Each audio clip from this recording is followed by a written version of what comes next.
All right, welcome back. Last night we had a really interesting one with John Collin. Tonight we got Ryan Matta joining us, investigative journalist. We got also Sean here and John. What have you guys been up to, man? Hello, everybody. It's a pleasure to be here for the first time. I've been hiding out in the background, running STF media operations as best I can. I'm really excited to be here with you guys, and it's been incredible what I've seen you do with the Cappy page, Dave. And I'm happy to be a part of Isaac's army and facilitate, as you call it, the return of Cappy. Hell yeah, man. We You got to said it take well, these man. bastards down. And yeah, John and Sean have been the guys behind the scenes. Any kind of live stream you see me do, they were the ones kind of making it all happen.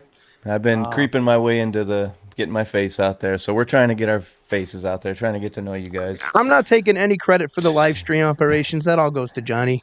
It really does. But let's He's become so good well, at this. But let's get thanks, into yeah, brother. business. Yeah, we Yeah, got let's a bring special Ryan one. in. We're going to talk about the Charlie Kirk assassination, obviously.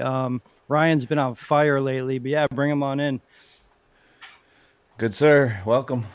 Hey, gentlemen, thanks for having me, man. Super excited to be here. Yeah, dude, Absolutely. welcome, dude. You've been absolutely on fire with this assassination, just keeping the coals to the fire, man. Like not letting anything go. It's pretty incredible. Every time I open my feed, I see you there. Like, are you just like on like a blitz, like trying to every hour pump something out? Yeah, I didn't really have a schedule, and I never really did the vertical format content like I'm doing now, and in the way that I'm doing it, kind of just Working. one thing fell into the next, and I've kind of gotten to a groove that's really worked. So, and I've also been doing this for so long that multiple YouTube channels, 3 YouTube channels. I was doing 30 million views a month across 3 different channels before they nuked me on there. I lost 3 Instagrams, Damn. 12 TikToks. I took my ex-girlfriend's TikTok from 10,000 to 64,000 in a year. We took 2 of her TikToks to over 100,000 a year. My favorite thing to do is break algorithms. And once you figure out how to break the algorithm, right, or you figure out what works, and I shouldn't say break the algorithm, but I figure out, No, I know there's a way to exactly what really you're get the talking algorithm to about. to work for you, right? Which is what you're kind of trying to do here. So, it takes me a while to figure it out, but I think I've got on a stride here on X. Oh, right now I'm fucked, dude. I'm in my worst algorithm slump I've ever been in. Like I'm getting like 5,000 reach, and I'm not one to complain. I know how it goes. It goes up and down, Are you but using hashtags, emojis, special no, characters, putting no, anything but a nothing. asterisk in your tweets No, or but anything but somebody did tell me in my post today that they had notifications on. They're no longer getting the notifications when I I got that tweet. today too. I got the exact same thing. So it's like everybody turned off or X went and removed everybody's notifications from you guys. So yeah, that's the second person that's told me that today. And So it's weird. This all happened like when the WEF lady left. That Linda, whatever the hell her name was. mhm. I noticed that, but oddly enough, I don't know why. I mean, maybe AI is fully taken over X, or I don't know, dude. Well, we know what happened with TikTok the other day. Yeah, So it's I mean, we're so lucky to have, as much as people don't dislike Elon and they complain about Elon, which I've been a big critic as well myself, but without him right now, and without having the free speech ish that we do have on X, sure. and it's fairly, once you understand how the game is played on X, just play the game, right? Like nobody ever won a war by dying for their country, right? You win a war by making some other dumb asshole die for his country, right? So like, Jesus. don't be a martyr, right? You don't need to go tell somebody that they should off themselves on a social media platform because you're going to get yourself nuked, right? Be Yeah, careful about what you say. There's ways to say things and get the exactly. same message across without using specific words that get you nuked, right? Or just leaving it blank, like, hey, you dumbass, like what, instead of saying a word, you could just put dot, dot, dot, right? Like you don't have to put anything, you know what I'm saying? Like you can be creative and get the same message across without getting yourself nuked. So I went and I go back through, I highly recommend this too. Like if how many people are, I don't drink, but I assume a lot of people get drunk and they shit post and they go into comments and they talk shit, those nights that you're having a few too many drinks and you're in the comments dropping, the J bombs and in an aggressive way. 3 weeks from now, who It cares does. what you said in the comment? Nobody's going to see it. So what you do is go to your profile and you search the J word, and then you just go through and you delete every single post that you have, because what they'll do is once you become a threat or you become a problem or you get a tweet that goes viral, the trolls go through your account and they're looking for Oh anything yeah, that they can mass report, and then they put it in their group and everybody goes and reports that. And if it's even fringe, it'll get you nuked. So just go and be smart, clean up your timeline every once in a while, and stay in the fight with us. it's great advice because yeah, I mean, a lot of the stuff that gets people in trouble is irrelevant, garbage that they were just shit posting with somebody. 100%. So, I and just that's think how the they biggest get you. part of I think like the biggest thing that our side does well, and I think like why we're starting to get more and more public favor, everything is done with class. You know, there's not personal assaults, there's not personal attacks. It's all fact based and it's all very well spoken. That's the difference between the sides. And we know that the sides are rather undefined, but that's the biggest thing. I think carrying yourself with class and making sure that you're coming with information that can be backed, vetted, sourced, and receipts provided is the best way to go. Yeah, and we're all Agreed. fighting for the Democrats just have one mission and why they're so united, and that mission is just destroy America. So however they're going about it and whatever, woke, horrible cause for our country that they're promoting, they'll promote it. But, at least at the very least, we have most of the time the truth on our side. And we're all starting to wake up, right? And realize, they've been pitting us against each other for so long. And, I think that this is really this Charlie Kirk thing is bringing people over. I put out a girl's video yesterday. She had rainbows and LGBTQ in her profile. And I'm looking at this girl. She goes, I'm more heartbroken and grieving over the loss of Charlie Kirk than I believe his own wife is. And I go, holy cow. I mean, this is really hit home for a lot of people. And I think we're looking at it and going, wait, so this has foreign intelligence written all over it. It has intelligence agencies written all over it. Like the level of operation that we're all watching play out here. And then the PSYOP, the government trying to make us feel like we're crazy, right? Like there's no conspiracy here. And I'm just like thinking to myself, like, is everybody seeing what I'm seeing? Because I think for the first time, granted, maybe this was filmed in iPhone 16 Pro Maxes, and there's just so many of them out there that we have so many different angles, and it was harder to cover up. And then you look at how, you look at the change of Charlie Kirk over that last 2 or 3 weeks of his life. Yeah, I didn't know. I had no idea that was going on. I kind of wrote him off because he wasn't asking the questions that I wanted to hear. You know, so I had no idea he was going that hard, and he was actually going pretty hard for his standards. Oh, for sure. And then to find out yesterday that he literally penned a letter to the most powerful Jewish donors at Turning Point and told them point blank, I am cutting all ties with Israel. And that was after. Has that been verified? Well, I've been a little bit out of the loop about. They did not come out with a public statement today. So that's such a salacious claim that you're the organization of Turning Point. You're going to get out immediately 6 a.m. press release, and you're going to say, and you're going to adamantly deny that. 100%. And that was the whole bait and switch. Because if they would have jumped out in front of that and somebody in their organization would have greenlit the, hey, we didn't say that never happened, because you would want to say something like that. That's a big claim right there. And if they're not saying it, well, that's all we needed to hear, right? That would have, when we're 24 hours later now, there's no way a claim like that goes unanswered for 24 hours unless it's absolutely true.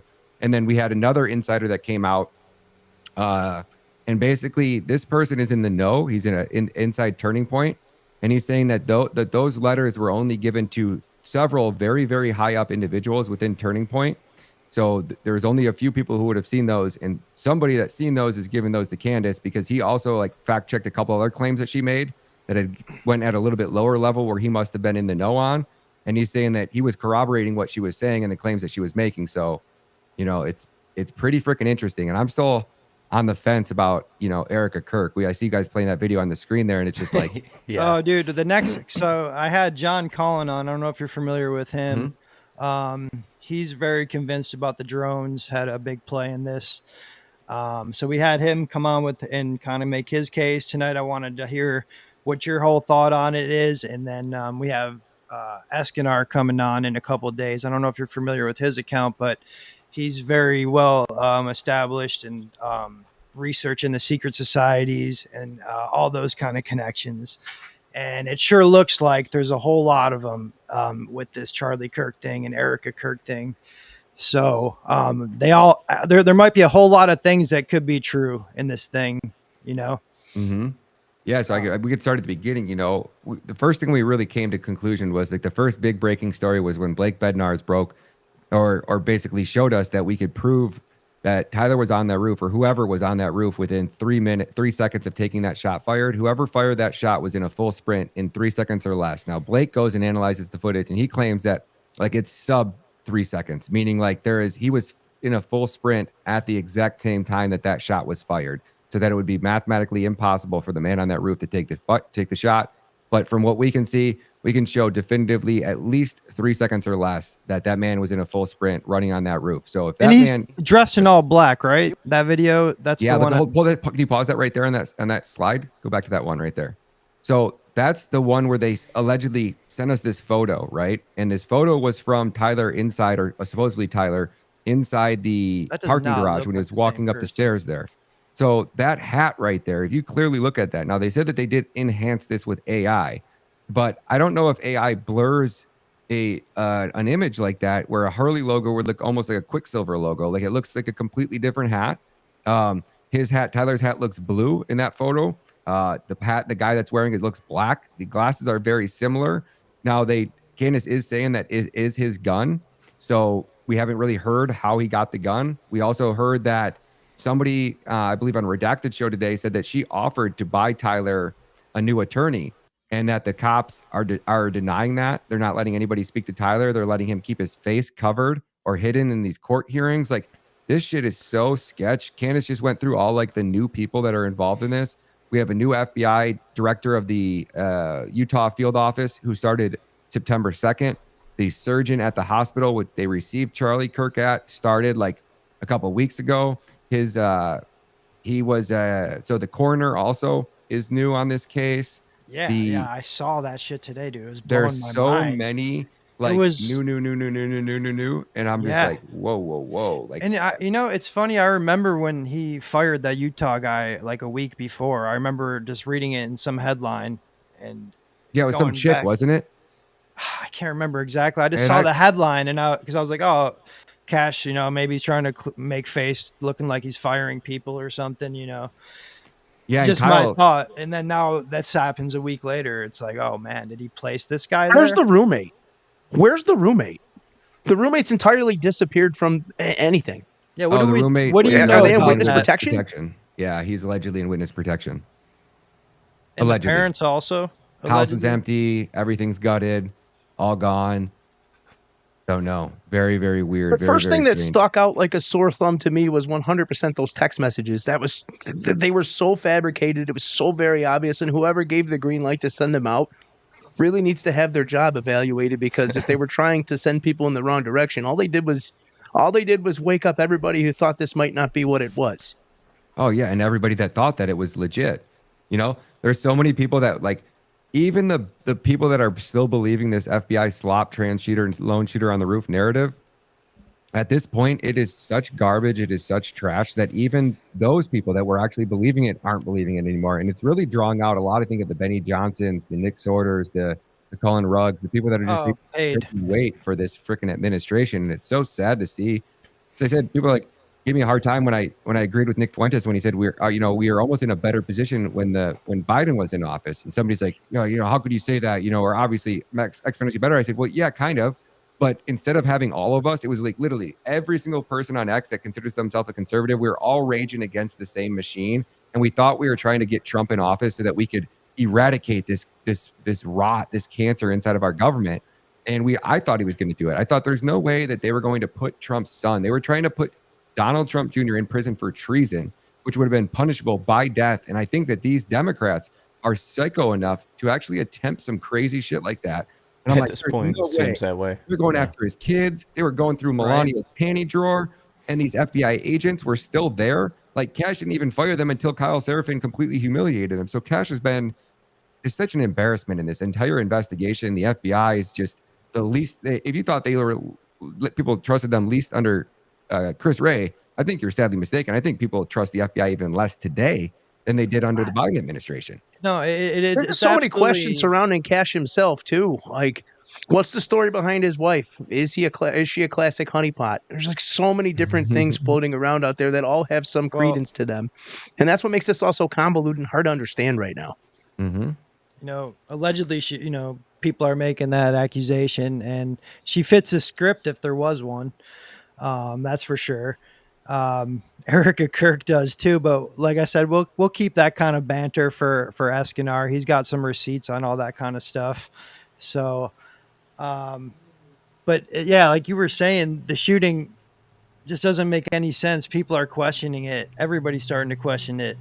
We don't have one photo, not one video, nothing that clearly definitive shows us like, yeah, that's our guy. That's the right guy. See, that's Tyler. That's definitely him. None of it. We had better images from the 1998 Columbine shooting than we do of this Tyler Yeah. Robinson. It's 2025, and And they're using think Arlington about how cameras. how many cameras are on that college campus. CC Thousands. cameras. I mean, yeah, thousands. So students went back there and they filmed every single doorway, every single entrance, every single parking garage, the entire perimeter of the entire campus. You can't get off that campus without being on surveillance footage 24/7. The only camera that was missing is conveniently in the courtyard of, I mean, it would have been directly across from where Charlie Kirk was sitting. There's like a mount, and you can tell by the type of brackets that are on the wall. At some point, somebody decided maybe it just broke the week before, maybe it broke the day after. Maybe it was there when Charlie Kirk got shot and they specifically removed that camera. I don't know. But the day after, that camera was 100% gone. And there's just a blank spot on the wall. So like all the cameras are there except for that one specifically. And I'm really curious to why that is. You know, I don't think that, you know, there's so many conspiracy theories out there. And I just think that just kind of trying to stay focused on the fact that the FBI is covering this up. And Well, they flood it too.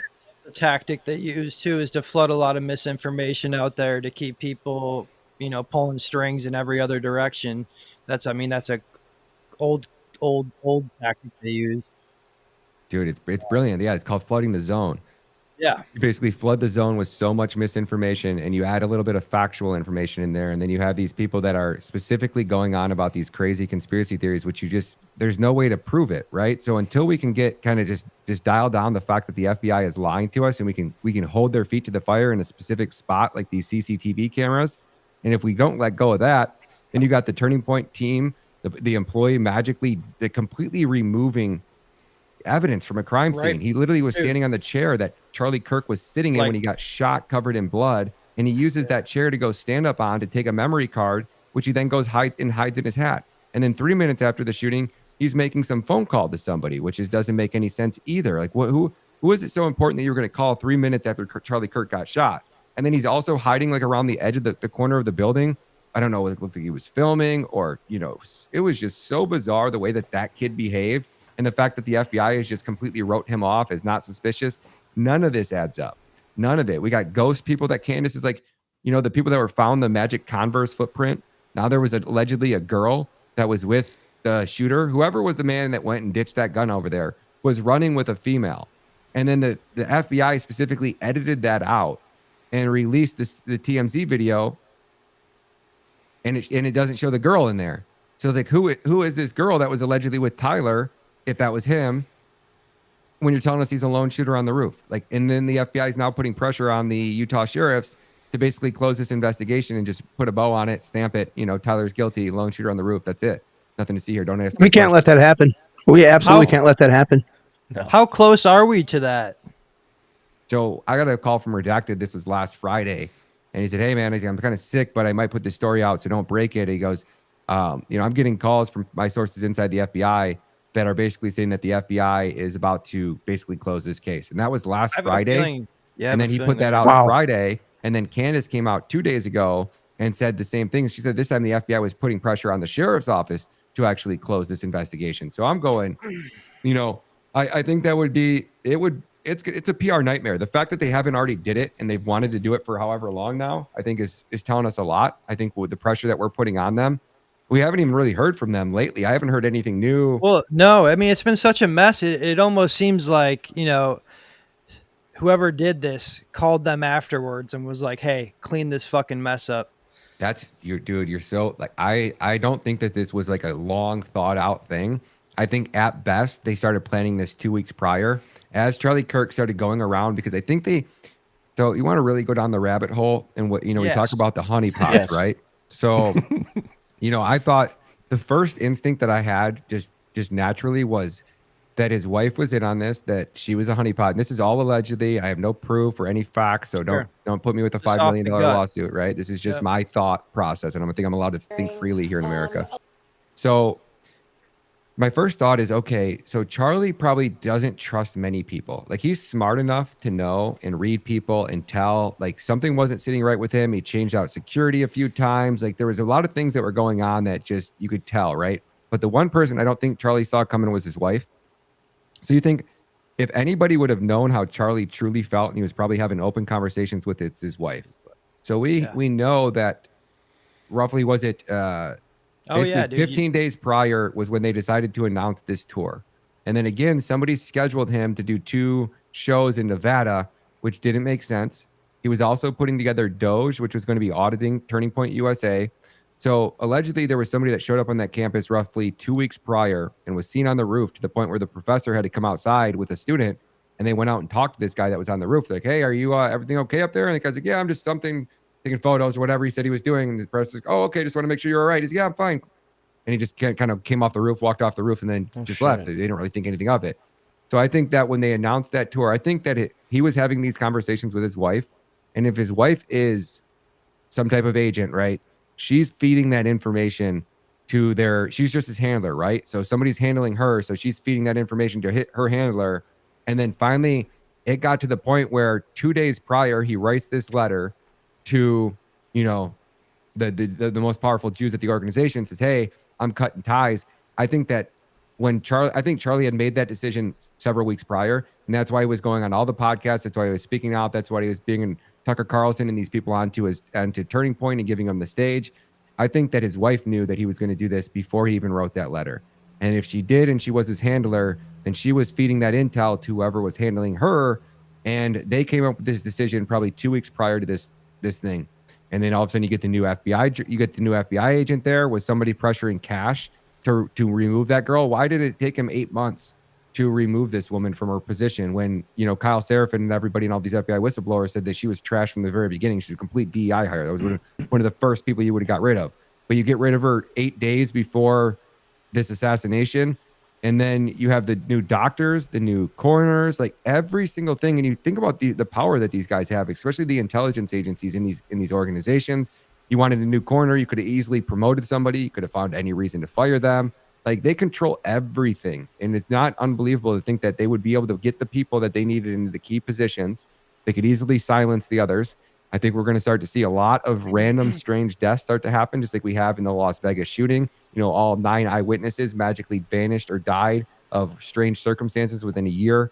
You have the Anthony Weiner laptop, all 6 police officers that seen that. Every single one of them has magically committed suicide.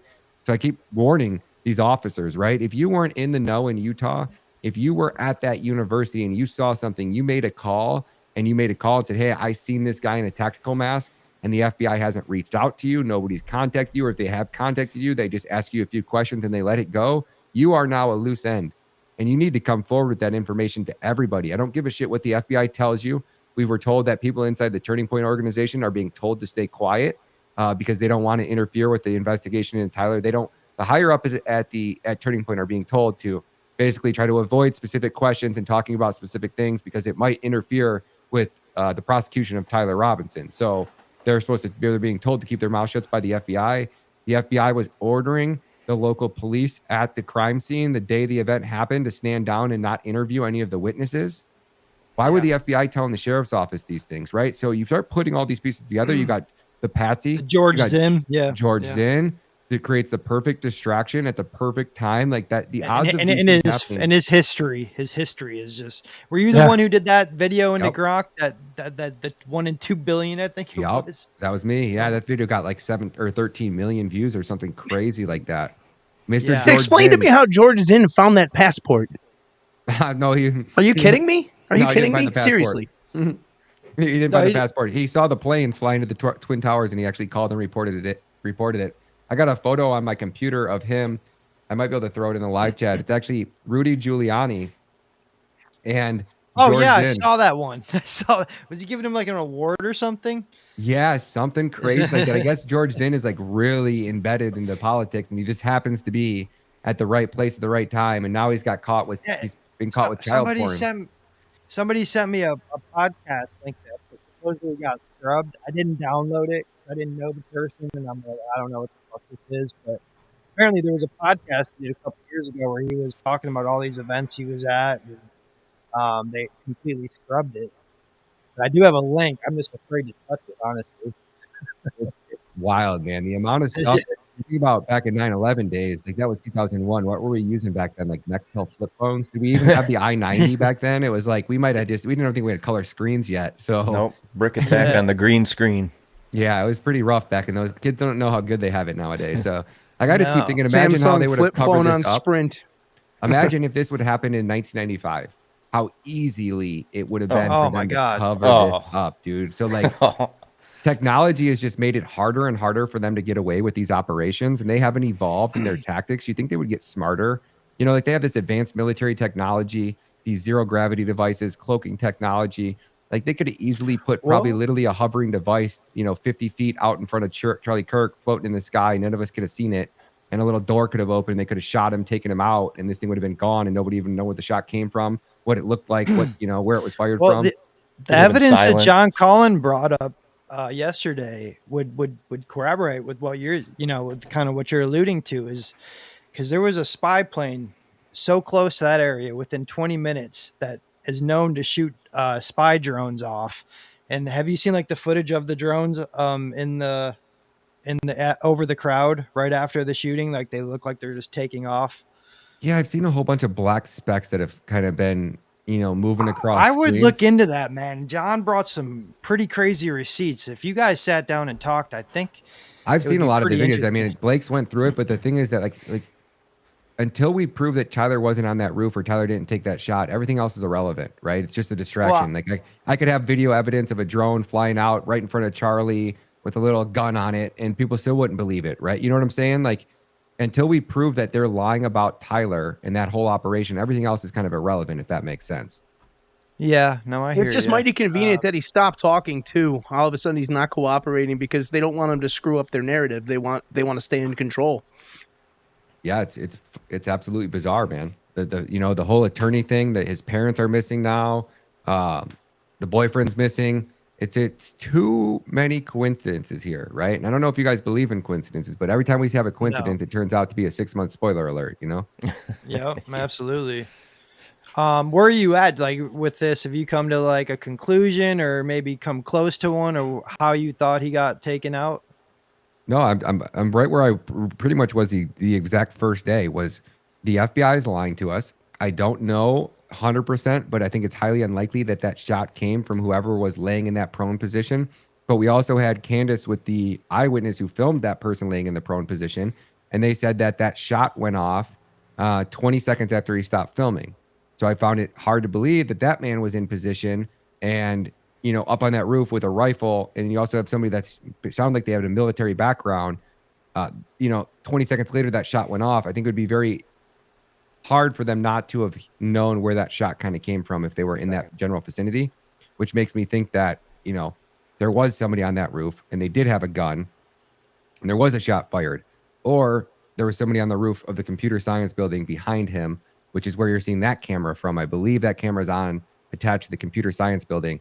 And I think that there's an actual way that you could have had a shooter up on that roof as well. So I don't know. I'm just so adamant about getting this CCTV footage. And if they don't release it, then we know that they're lying. And if they're lying, then that means that this is an intelligence operation at some very, very high levels. And then if the FBI is involved, and the only saving grace is going to be if the FBI comes out and goes, Tyler is innocent, but it just doesn't. I don't see them doing that, man. It seems like that the FBI is covering this up, and the only government that is powerful enough to force our FBI to cover this up is Israel and Mossad. Period. Yeah, that's period, exactly. That is the only government that could probably pull this off. I mean, maybe you can make the case for the Saudis, but because I kind of grouped them together, but not taking Kirk out, being able to get away with an assassination in our country is what I'm maybe saying. maybe they could. No, is that $150 million rejected? Is that actually, have we seen that? Like, is that proof that Charlie rejected that money? Yeah, that Nick Swinton said he has 4 sources on it. So Nick normally doesn't spout off at the mouth, and shoot blanks. So if Nick's saying he's got sources that have confirmed that, then yeah, without a doubt. Man, that's big money. So, that's like the equivalent of sitting down with El Chapo. I put out a video last week, and I was like, think about it, dude. That resonated with me. Go ahead. Yeah. Yeah, you're okay. So like you're coming up the ranks in the cartel world, right? And you're taking out hits for people. You're putting out hits for people. You're delivering the cash. You're running stacks of drugs. You're trafficking whatever, women, children, and you're earning your rank your way up this organization. And finally, you get to a point where the boss is like, you know what? I want to make you an offer. I want you to be part of the family here. You know what I'm actually going to do? I'm going to have you marry my daughter and I'm going to give you this $150 million. So that way you're one of us, right? You've officially made it. And at that exact point, you go, you know what?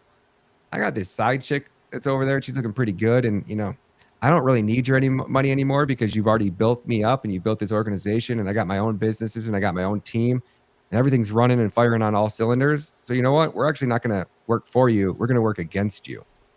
Yeah. You think you walk out of that meeting with El Chapo, because Benjamin Netanyahu is literally the El Chapo of politics. This man is responsible for more death, chaos, and destruction in the world than any single man, probably in all of history, outside of like the Bolsheviks revolution. And I think we're getting up there with Netanyahu and the Bolsheviks. Like he's definitely number 2, that's for sure. So you sit down with that man and basically tell him that you're going to turn your entire organization against him. You ain't walking out of that gosh damn meeting. And you're the only person in the world powerful enough. Charlie Kirk was the only man that could, in 1 week, could have removed Israel, all of the support for Israel. If Charlie would have turned on them the way that he articulates, his knowledge and understanding of been to Israel so many times, his knowledge and history of research and history and events and how they unfolded and genocides, like his ability to compare previous events to current events with Israel, if he was turning on them, do you understand how quickly that remaining 24% of the Gen Z support would have evaporated overnight?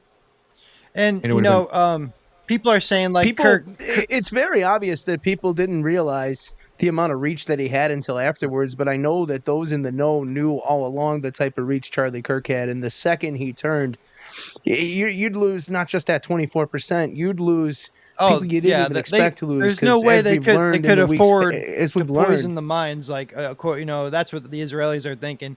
If he could poison the minds of these fucking college students, like we've lost everything. Dude, they were looking at Charlie as, I think, like a president that they were going to have in their back pocket in the next 20 years. And when he started asking those questions that I never thought he was asking, I think that was just too much to have.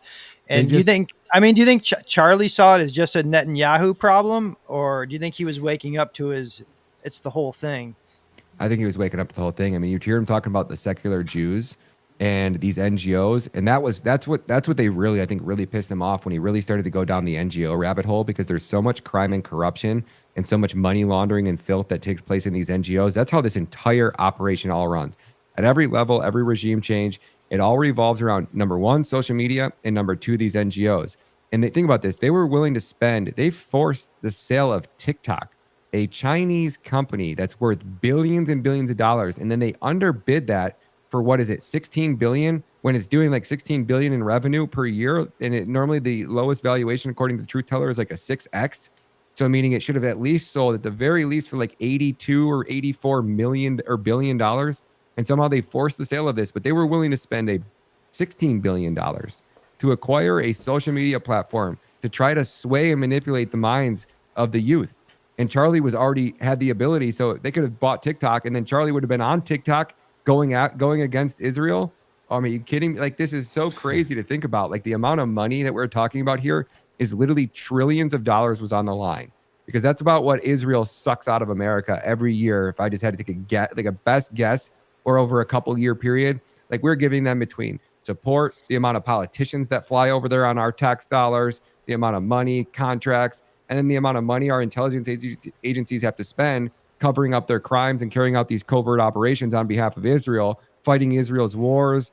I mean, it's trillions and trillions of dollars we're talking about here. And imagine that over the next 5 or 10 years, at the amount of money that our government just seems that they can just steal from the American taxpayer and funnel into these forever wars. And Charlie was the one who was opposing them. And I guess he had a meeting with Trump where he sat down with Trump to talk about why we shouldn't go to war with Iran. And Trump barked at him, snapped at him, and shut it down before Charlie could even talk. And Charlie told us that was when Charlie really realized that basically our president was controlled by a foreign country. Yeah, and his initial reaction to the Iran thing was pretty marked too. I remember he was vehemently against Trump for the first few days on that, and he was right there with everybody else in lockstep. I mean, he scaled it back a bit, but that was surprising to me at the time, because you'd never thought you'd hear something. And to me, that right there was the start of Charlie starting to ask the tough questions, become more involved, and start to maybe understand and get out the fact that things might not be as they seem. Dave, do you want to jump in there? I kind of lost my train of thought, but I wanted to ask you about the Nick Fuentes whole aspect of it, because you'd figure he'd be the one leading the charge, but it's almost like he's jealous that he didn't get killed by the Jews. Like, I mean, I'm trying to figure it out here. He either got the call or he's jealous. I think right? he's jealous of Candace. I think he's really butthurt that, Candace is getting so much attention from this, and he was dogging on her, he was bashing on her, he was, mocking her. And I think that, Candace comes out and says it's Israel and everybody's giving Candace the attention. I think he's more jealous that, Candace is getting the attention than anything. But you also got to think, man, like, he's not stupid, right? They just blew off Charlie's head on live TV. So you can't, and everybody, that was the first thing Tim asked me, well, why is Nick Fuentes still alive? I don't know. It seems like he's been their useful idiot till this point, and now he's that they need to produce their own hate to come down with speech laws that's going to come after us. I don't know. There was today. I just saw Kash Patel and Paulina Luna going after the ADL. They got it out of the FBI now. Did you see that? Mm-hmm. Yeah, they need a win. Do you think that's just like, okay, we're just going to disguise it as something else? I don't. I have zero faith in our government, right? And what did that say? Take that poll. There's only a few hours left. Let's see. I think it's like 98% or something like that have chosen Israel Mossad, if I'm not mistaken. We'll go with that. Oh, it's really yeah. So 54. What the And fuck? So 94% either don't know or think that it's Israel. 39% don't want to say Israel. That's it. Yeah, exactly. So it's like 95.7%. And it's so wild. They created the profile of this person, like for the right wing to hate so much, like some guy that's into trannies and furries, like all the rage stuff that they want to fucking build out of it. So I found that really interesting too. I had a thought on that I felt like that narrative, because I don't think that Trump was in on this, right? I don't think that Trump would have allowed or ordered or even allowed our intelligence agencies to carry out an operation like this against Charlie Kirk. So if you look at it from that aspect of, Trump no longer looks at Ryan Mattas. He no longer looks at the trending feed. His feed is probably filled with, Benny Johnson, Laura Loomer, Colin Rugg. Oh, the man's 80 years old or something, right? I mean, how old is he? Is he 80? Exactly. Yeah. But you got to think, like, as soon as, like, because at first we didn't know who the shooter was, and it was this big conspiracy, and there was talks of intelligence being involved, foreign intelligence being involved. And then all of a sudden, when the trans narrative shifted, it was like instantly they got Trump to go, we don't even need to look anywhere else. Trump wouldn't even want it to be anywhere else. He wouldn't even, the thought would never cross his mind, because it fits so well with his narrative. And now they get to run and champion this I don't know what you call it, the trans shooter theory. And it just fits so perfectly for Trump. So in my opinion, it was the easiest way to get, because Trump's probably the only one that could really call in an audit or put together a special counsel or do something that would oversee. He could put together, what is it? Like we had the 9/11 council, or we had what was it when they did that with the CIA back in the day, and we found out about Project Mockingbird and the other things, something hearings. I forget the name of the hearings.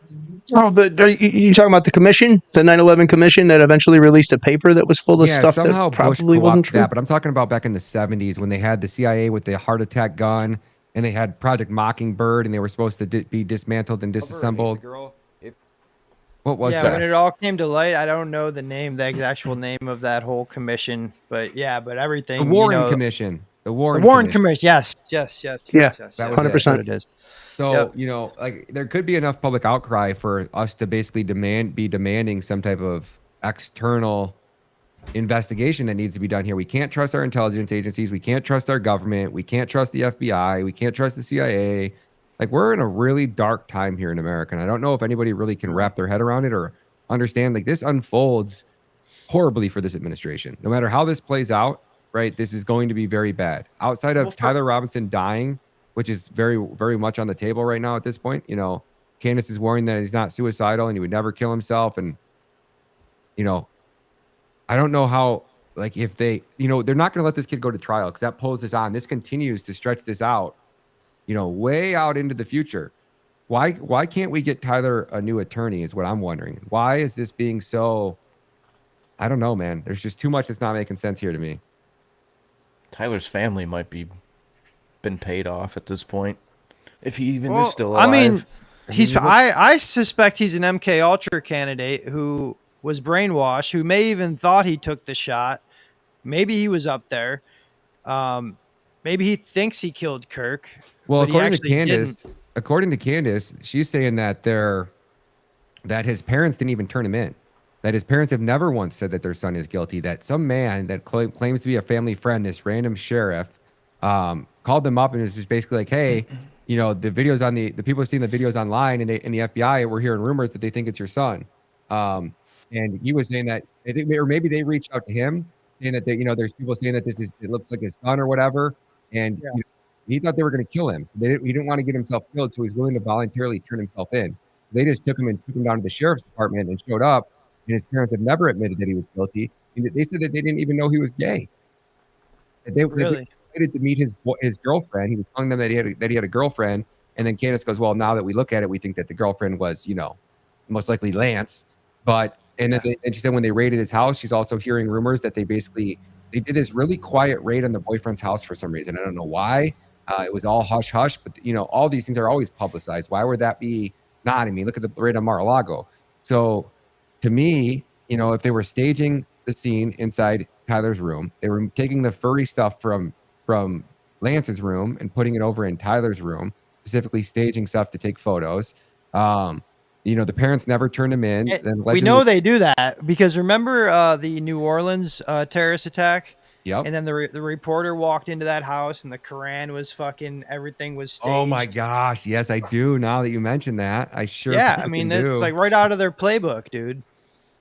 Dude, our government's rotted, guys. Like, this is not Oh, good. yeah. It's way rotted. It's so bad. Phil Lyman was really weird because, you know, Candace was breaking that stuff. And the day before he came in and a bunch of people were blowing me up saying, "Get Phil Lyman up here to speak. Get Phil Lyman up here to speak. He has something to tell you." So I was like, okay, cool. We brought him up.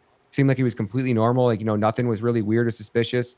And then Candace broke that story. And then I started going back and looking at things and I go, well, it's kind of weird, right? And then as I was saying that, he was in our Twitter space.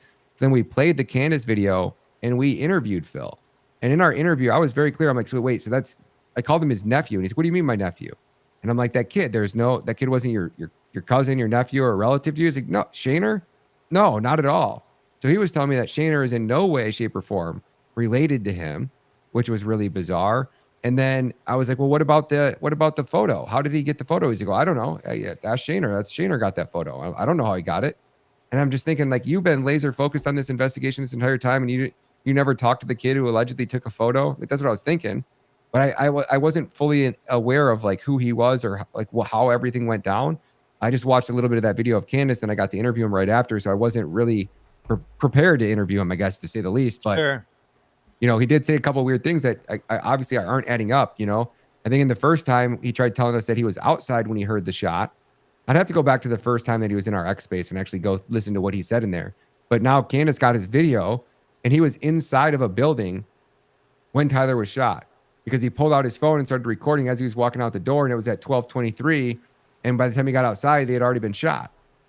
So the shot already went off. So you were inside of a building. How do you know where the shot sounded like it came from inside of a building? You know what I'm saying? Like, I don't even know if you can tell that if you were outside, let alone inside of a building, unless it came from like the roof of that building, you know? And then he went out there and tried to blame some goth girls. That Phil Lyman was a really weird dude, man. I don't know.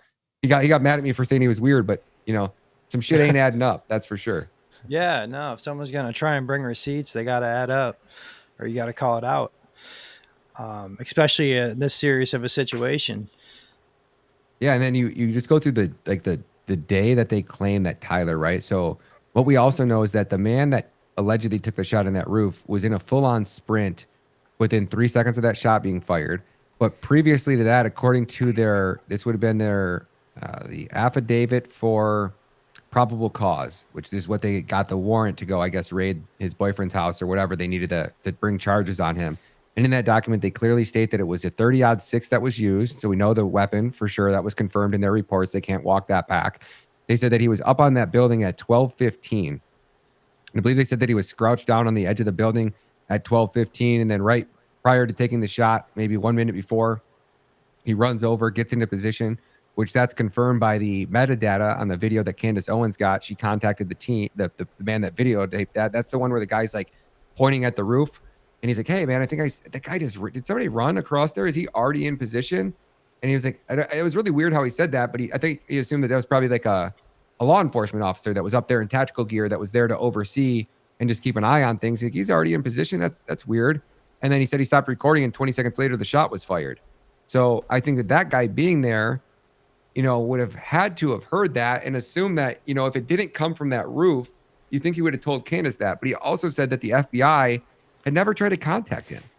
You're one of the only people with an eyewitness of the shooter, and our FBI never tried to contact you. And then the FBI has given the stand down order to the local police on scene, according to the leaked, police scanner calls that were coming in. They told we should have to stand down. We should have every angle of this possible, left, right, center, like every angle possible. And then even John brought up, he did some research. The college actually has a drone club. So he's like, one of those drones could have been one of them taking footage over the crowd, which would be probable. So like, there's so much footage out there that needs to be brought up that would just put this thing to rest. Yeah, you'd think so. It's just bizarre that it's been allowed to get to this point, because you would think all the public question could be put aside. All that has to be done is the CCTV footage has to be released. How are you not to deduct that there's something that we don't know, or something that they don't want us to know, if they're not going to just do the most simple thing possible? Like, we already saw his head get blown off. Car shows with AI. Like we already saw his neck get blown apart. Like, whatever you're going to show us is not going to offend us. It's not like they're protecting like a child from some I mean, it's just really fucked. Yeah, I'm trying to ask Grok right now I want to be precise on when I tell you guys this, and what was the amount of time that it took for us to get the CCTV videos and the video footage or photos or whatever of the, of the scene and of the event. I want to know, because I know that I believe it was Valdi, it was like 2 days. The Nashville trans shooter, I think it was like 10 days. Almost every one of these major events, we've had like pretty definitive, rock solid video evidence of the suspect, the shooter, whatever, within, a very short period of time. But I'll be able to tell you guys that in a second. Yeah, and we're talking about a college campus here. Yeah, with 1,200 at least. So I was the one who broke the original story on. I went and got their campus documents. I was looking for CCTV cameras and the amount of cameras on universities and like schematics. And they do these budget reports, if you will. So it's like a 10-page PDF was one of them, and the other one was like a 100-something page PDF. But they went through all of like basically the security cameras and where they'd be laid out. One was updated in 2022, and the other was updated in 2024. So we know that they had state-of-the-art Arlington cameras. There wasn't a specific number of cameras that was in this report. So I went and did research based off of other universities. And other universities have anywhere between, so the ones that I researched, 30,000 students per university, roughly on average, gives you anywhere between 15 and about 2,200 cameras on that campus. Then I put out that report, and I had an expert call me, and he goes, "Ryan, you're spot on," because some people were attacking me in the comments about like, oh, if they had 1,500 cameras, they would need 76 terabytes of storage every single day to back all that up. Well, this guy basically, he's like, "Hey, Ryan, I saw that. I'm an expert. I do this for a living. My company actually has a contract right now with a university that has 5,700 students. And at that university, we installed 300 cameras. And when you buy these packages from these companies," he goes, "if they were using Arlington cameras, those are top of the line cameras. Like, they would have been crystal clear, the video footage that they would have been giving you guys." And he goes, "Those I had backed up for the university that we gave 300 cameras to. We give them enough compute power to basically pull up like 1,000 cameras at once. So you can basically put on a screen, you can be pulling real-time footage from literally like 100 cameras up on a CCTV on a big screen and see each individual camera." And then he goes, "We give them enough storage to back it up for an entire year." Jesus. So these universities, that university had 45,000 students. You guys realize how many cameras they would have had in there? And the students went through, and they're in every door, every exit. So when he went into the parking garage, came out of the parking garage, they claimed that there was a point there that they were claiming he was on campus for 15 minutes or for 20 minutes or 30 minutes. They just lost him. He went into some parking garage, came out of a parking garage, and then magically disappeared, and then shows up like halfway around the corner, around the block on a different part of campus. And he's like sitting there on his phone or something like that. And I'm like, none of this is adding up, guys. I can't even. So, okay, so let me go through these dates, okay? So the Parkland High School shooting, 29 days. The Uvalde Elementary shooting, 49 days. The Columbine High School, 176 days. The Sandy Hook, 379 days. The Las Vegas Route 91 shooting, 213 days. With this, I think these are lies. And the Plus nightclub, 365 days. I mean, let me make sure I'm being more clear on the way I'm asking this. Well, and those are all kind of false flag events, though. Yes, exactly. And so I'm not. Yeah, they needed some time to edit them out. They needed a whole fucking year. At the trans shooter, we had leaked images in 2 days. I said fact check that because I know that we just did this with another AI. Man, it's these AI is these programs, man. It's like they censor this shit so well. And you think about the amount of people, like we know that the FBI had 23 agents working at Twitter prior to Elon Musk taking over, and I don't know if they ever actually fired any of them. Yeah. No, I don't think much has changed, you know. I think they let the right side or whatever you want to call it get more push, obviously. But other than that, I don't think much has changed. They're picking and choosing who they want to let go, and the algorithms, like you said, it's an algorithm battle, and I don't know if it's like a human we're battling or if it's just a computer, like somebody controlling the algorithm. You know, it's crazy is that, you know, you look at the shooting of Trump, and Trump was shot, and then 2 weeks later, I mean, almost 7 days later, like there was a few accounts, John Cullen and a few other ones that were still going hard into it. But by day 14, it was almost non-existent. And they even remember when they put like together like some type of committee and like Congress brought a bunch of people up and like act like they were going to hold the Secret Service director accountable. And it was this big fiasco. I mean, it's almost as comical as like, we're going to audit the Fed. Whatever happened to auditing the Fed? Whatever happened to mass deportation? Whatever happened to holding people accountable for the Russia collusion hoax? I mean, there was like a list I was going through the other day. I don't know if I have it on my computer still. I probably don't. But like Dude, the Cash amount of Patel has his own fucking deep state hit list or whatever. He wrote a book on it. Oh yeah, whatever. So we got remember we were supposed to have the FBI. The Russian collusion hoax, 0 arrest. January 6th, 0 arrest. Mar-a-Lago raid, 0 arrest. Biden auto pen, 0 arrest. 2020 election, 0 arrest. Epstein pedophiles, 0 arrest. COVID-19, Fauci still out running amok. Benghazi, by the time they charge Clinton, she'll be too old and they won't even be able to stand trial. Doge finding, 0 people have been arrested for the $38 billion that they had to shut Doge down because it was making our own government look so bad and they weren't going to arrest anybody. The Ukraine impeachment hoax, 0 people arrested. It's like, guys, we did not vote for this shit.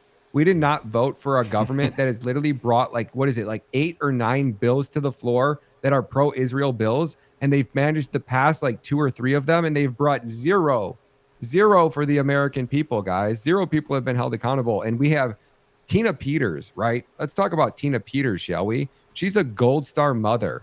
Her son died for this country fighting over in the Iraq war that we should have never been in the first place. Another Israel-Jew war that we were fighting. And Tina Peters' son died over there. And she brought her son home in a body bag.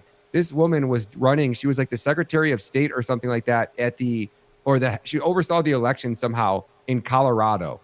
And she went and made she made a copy of the Dominion hard drive so that we could see everything that was going on in that machine because she believed that there was election fraud. And she proved it. And she had all of the backups, all the files. The reason that we know how these Dominion machines work was because of Tina Peters.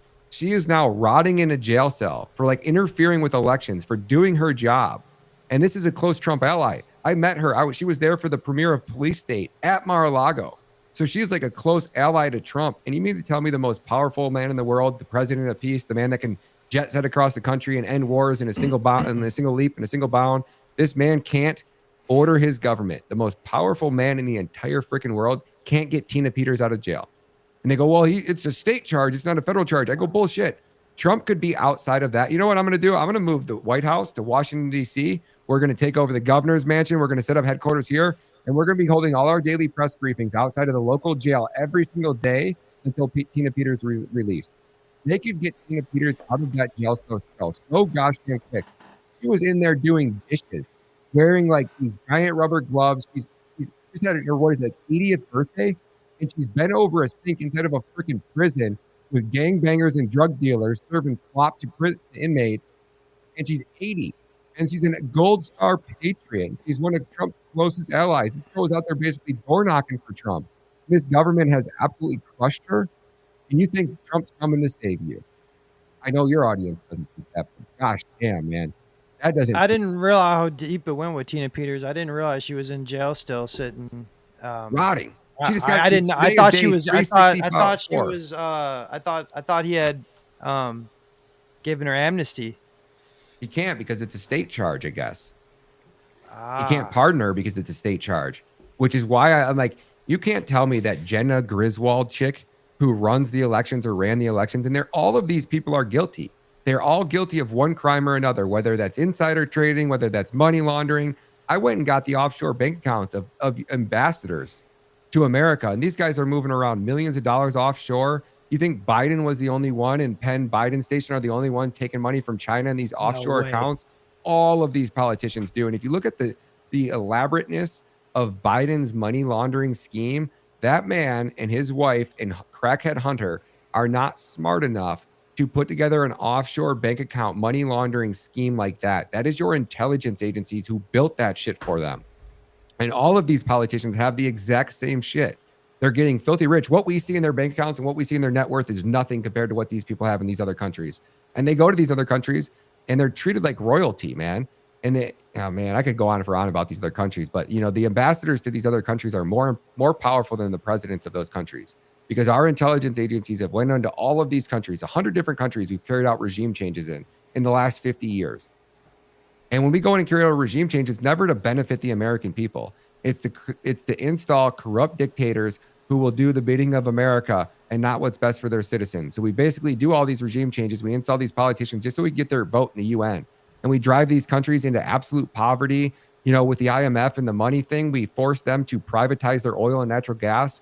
So a lot of like Libya, Venezuela, all these countries were thriving when they had nationalized their natural gas. Same with Iran, right? Iran naturalizes their natural gas, which means their government makes the profits from it, which means they barely have to tax their citizens. So the citizens end up having a very high standard of living because the government can be corrupt and get rich as hell just selling the oil and gas, and they can skim all the money they want off it. I would much rather have, 17 cent dollar. I would much rather have 25-cent gallon of gas and let my government take all of that money and do whatever the hell they want with it so we don't have to pay taxes than I would having BP or one of these other corporations or mega conglomerates. You know what I'm saying?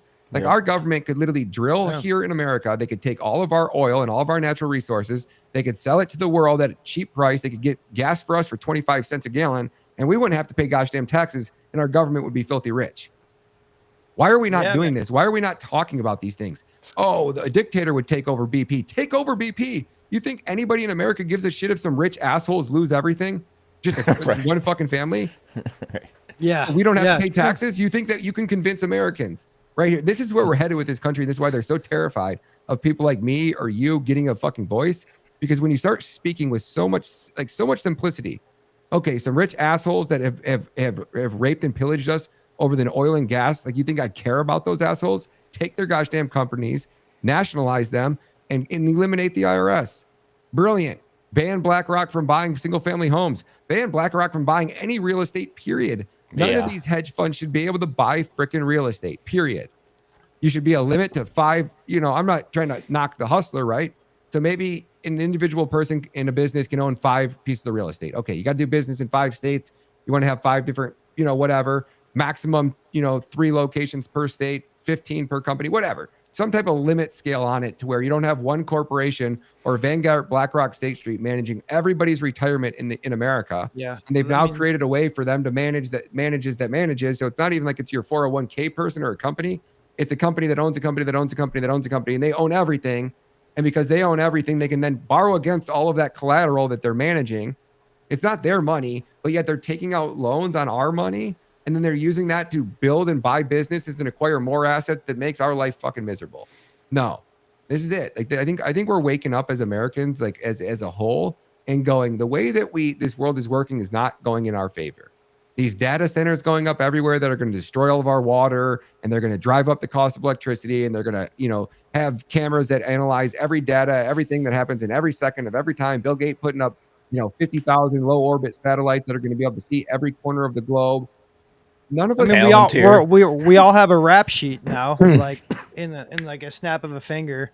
Yeah. Like, you know what I mean? It's nuts. And you go to El Salvador, and this is why I keep telling everybody, get your wealth out of America, guys. If you guys are sitting on a pile of cash or sitting on 3 homes, sell those homes, go take what, even if you have to sell them at a $25,000 loss, but you're going to end up with some liquid cash, who cares? The amount of money that you can make in real estate in El Salvador is so exponential right now. And Bukele is the only president in the world who's come out and literally mocked what's going on in the UK. He's like, oh, that's putting chips in people's hands. He goes, that's literally the mark of the beast.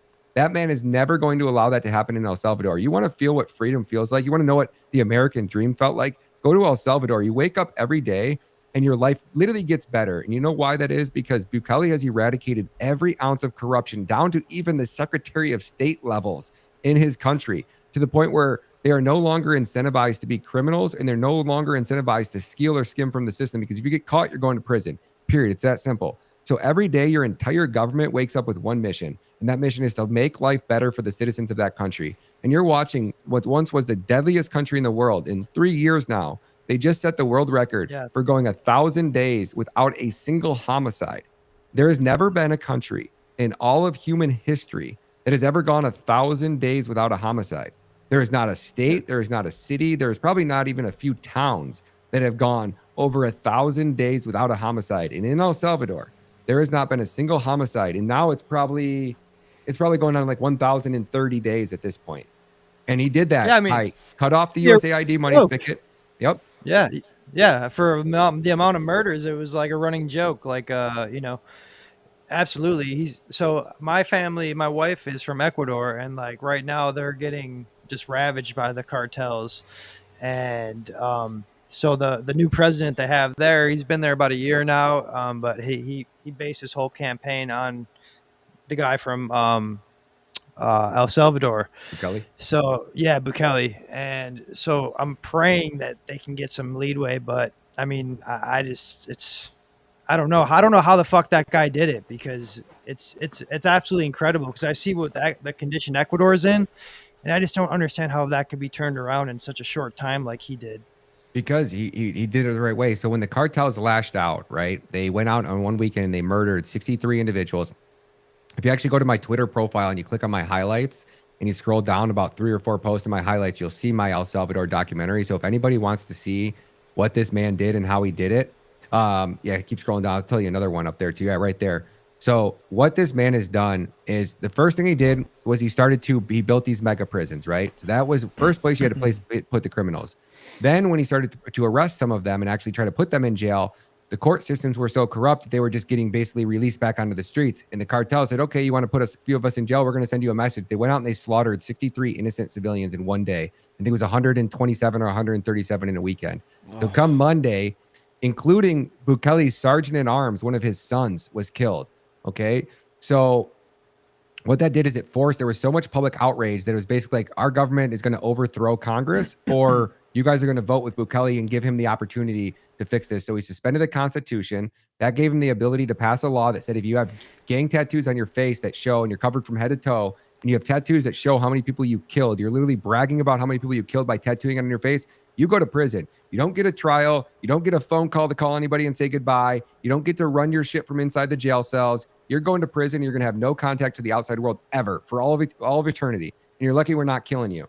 Then he went through his government. Then he went and cut off the USAID money spigot. So he cut off the USAID's ability to funnel our money into these woke corporations and these NGOs that were then buying off politicians and blackmailing people and bribing people and carrying out hits. These NGOs were the absolute, head of the snake, and Bukele cut it off. Ecuador is just littered with them. They're sending like transgender money all down there, all sorts of fuck shit, dude. And that's exactly what we do with it, right? Our government sends all of this money, and you got to think, right? So like, let's use Guatemala, because I was invited to Guatemala by the Attorney General to talk about the child trafficking, right? So I get down to Guatemala, and the Attorney General, like, hey, what did Thelma, the previous Attorney General, make salary? $30,000 a year. Wait, what'd you just say? So we funneled in $796 million into Guatemala in the last 4 years. And you're talking about hundreds of millions of dollars in a country where the most powerful law enforcement officer in that country, the attorney general, would have had a salary of $30,000 a year. And I think it's now like 50 or 60 or 70 or whatever it is now, but it's still pennies. And you talk about George Soros bragging about being able to install any judge or any district attorney in America in these races for 25,000. What do you think they can do in these third world countries for 25,000? Oh, I mean, dude. it's insane. So what we Yeah, do we go in first with these NGOs, and USAID is just the main, like the head of the snake. And then you'll have like the National Endowment for Democracy, right? So USAID being a government organization, we can FOIA and audit them technically. But once they fund that money to an NGO, there's no paper trail after it goes to that NGO. So that NGO can fund the next NGO that funds the next NGO that commits the crime. And it's almost impossible to tie it back to USAID. But what the National Endowment for Democracy does is they act like the recruiting arm or the staffing arm for the deep state. So they'll put out job postings like, oh, we need a Guatemalan national that's articulate, has a master's degree, has 10,000 followers on TikTok, has 2 local businesses with over 50 employees. Once you meet all of that criteria and you go apply for this job, and the jobs are, they're offering $100,000 a year in a country where you're only making 25,000. So this job comes with a huge financial windfall. So they're attracting the best, if you will. And then once they get you in and you fit that bill, they either bribe you, blackmail you, or you're just corrupt and you're willing to do it for power. And then they take these people and they install them into things like media outlets. So they look for a media company that's failing, that has a big presence and is, even doesn't have to be respected by the masses. But they go in and they go, hey, we're willing to offer you $100,000 a month to sustain this operation and actually scale it. If you want to double or triple the size of it, we'll bankroll the whole thing. But here's what we're going to do. You're going to give us the ability to pick who's on the 6 p.m., 7 p.m., 8 p.m. primetime slots. And then they go install their puppets in the media. And then they blow up that media organization. Then they use that media organization to install these politicians. And they use it to attack any of the politicians who won't do the bidding of the U.S. So over a 5, 10, 15, most of these countries, USAID has been in there for 60 years. We control every aspect of that government, from the politicians to the judges. And every once in a while, you'll get somebody like a Bukele that tries to run and make a difference. And most of the time, they end up figuring out a way to plant evidence and fabricate lies and put that man in prison before he ever becomes a threat. And we've seen it in Brexit. We've seen it on all these countries in Romania. Every country, basically, the U.S. has been meddling in their government, in their government, in their politics, if you will. So that is the key to this. You have to cut the USAID snake off at the head. You have to at least first thing you should do is be removing all NGOs that are bringing any type of money or aid or anything into the country, or at the very least force it to go through the government, through an organization that you create and you control and is actually going to be delivering that aid and money to the actual citizens if they need it.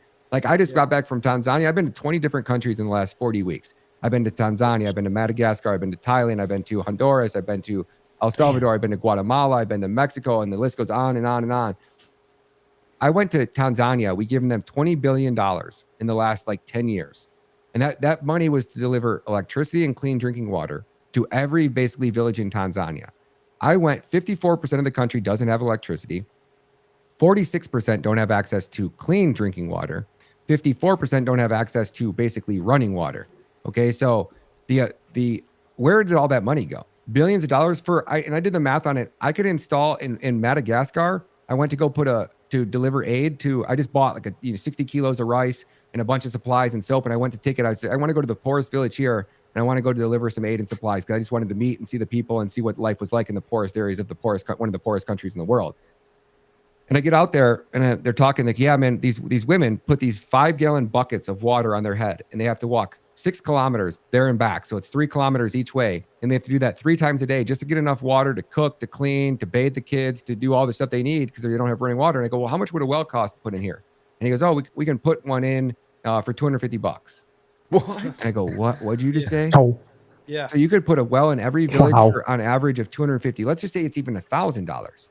There's probably only, let's say even if there's 100,000 villages, you're talking about what, 10 million, $100 million, and we're giving these countries billions. And that's me way overestimating. There's probably only 25,000 villages, right? And it's only $250.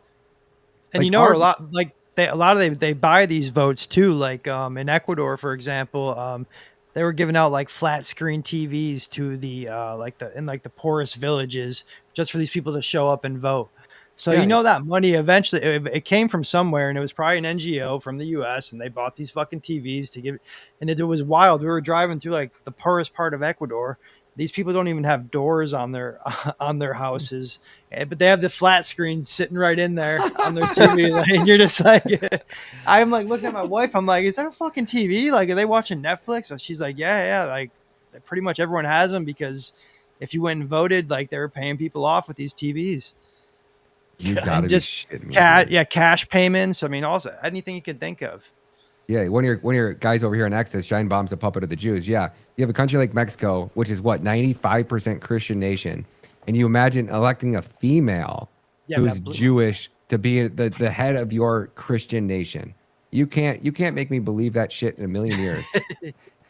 No, that one blew my mind. I mean, they're such a Christian nation that how the Grok we'd have to run that one through Grok to see what the odds are. The odds, yeah, no shit, right? And that's they got to be astronomical. You know, I have Oscar Ramirez, right? He's my buddy down in Mexico, one of the best journalists in the world, right? Oscar is a real G, dude. That guy is Bukele potential, right? So what you do is you go into Tijuana, and here's how I would do it, right? If you had an organization like USAID and you actually used it for good, what you would do is you'd go in there, you'd send your team of people, of guards, and I'm talking like straight killer Navy SEALs dude to protect Oscar, right?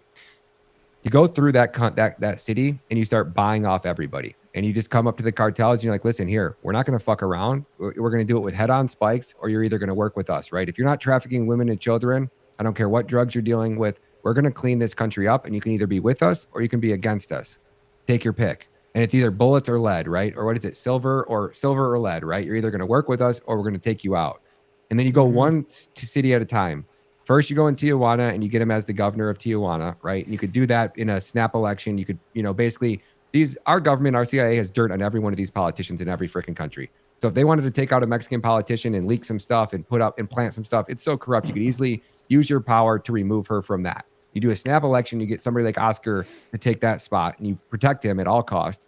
You let him clean up at all costs, dude. The assassinations are fucking insane in south of the border. And that's why you have it. You have a SEAL Team 6 that's bodyguarding him at all times. Intel at all leads. You deliver whatever military intelligence you need to keep that man alive, so that he can run in the next presidential election there. And then you figure out a way to get the people to turn against Shine Bomb, and then you just promote this guy to be a rock star. And that's how you go and carry out these regime changes. Normally, it's not as pretty as that, but you basically go, you find your guy that you want, you protect him, you build him up into this larger than life figure, but he has to be a good guy. He has to be one of us. And Oscar is that man that you could literally go into Mexico and you could build up into being the next Bukele. I mean, he is, when it comes to being a straight up Christian, God-fearing, just honest man, they don't get much better than Oscar Ramirez. And that is, I would pick to be president of Mexico. You just got to find your guy, and you got to protect him, and you got to make it look like it's natural. The citizens don't know. You're carrying out, like, think about how easy, like we said earlier, it would have been in 95 to carry out one of these psyops.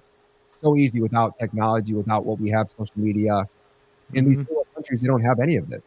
So when you go in there to carry out these psyops, it's like, America in 1980, if not worse.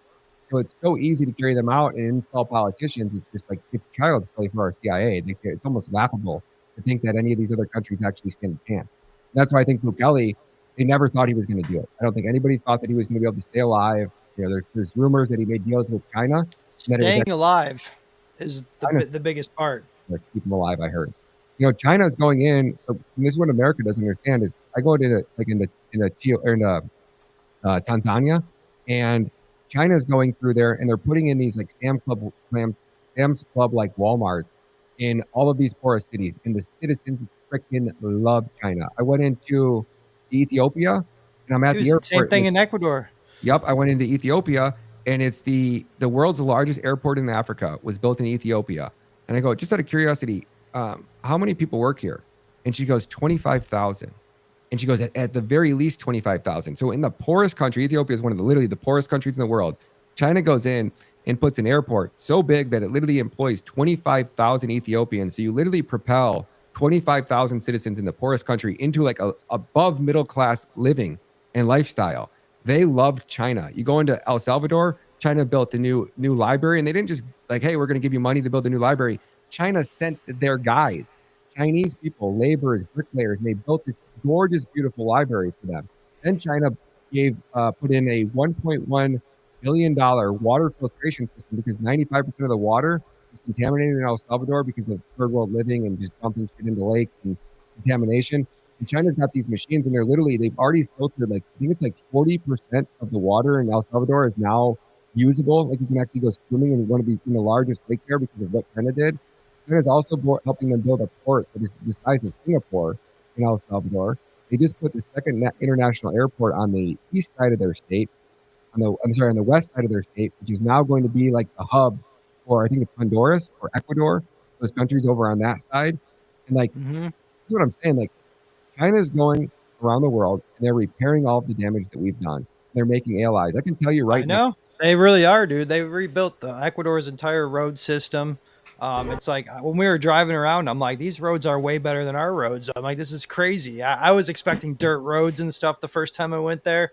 But like it was incredible what they've done, but they take advantage of them too. So at the same point, like they do all this illegal fishing off the shores of Ecuador. There's nothing the Ecuadorian government can do.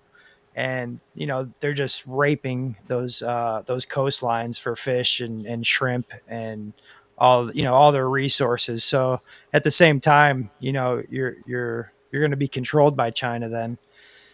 Yeah, I know. So this new president's trying to get off the tit of China, but they're in a weird position. Yeah, I know, because you got the United States government trying to force drag queen story hour down your throat, and then you got the Chinese government saying, "Hey, we'll give you all of this and build all this and do all this, but we want our fair share." And you're like, "Okay, like that. At least that's a fair trade." So where I'm going with this is right now, if like the United States thinks that we're just going to go to war with China and we're going to somehow take on China, I'm telling you right now, out of the 40 or the 20 countries I've been to, 17 of them would raise standing armies that would be willing to go die and fight on behalf of China against the United States. And they wouldn't even think twice about it. I was at a bar in Tanzania, and I'm talking like a bar isn't like a shack shanty type thing that, people can go and order some chicken at, and they have, warm beer. They were on one of the TVs there, a football game. No, it was the Tanzania military saying that Trump was sending our military over there to do training exercises with them and teach them or share military equipment or whatever the hell we were doing. And the people were sitting at the table next to us, and my friend that was with me, they speak a different language, so I didn't hear it, but she overheard them. And she's like, "Oh, those people over there are saying that, Trump won't even let us go. He doesn't even let Tanzanians go into his country and get a visa to go visit as a tourist. So why the hell do we want the Americans here in our country?" Yeah, I think Americans that don't leave the country or travel outside the country are really out of touch of where we're at as a whole. How the rest of the world perceives us. Yeah, we're the world's terrorist organization. There's no other way to put it, right? The United States government is the world's terrorist organization.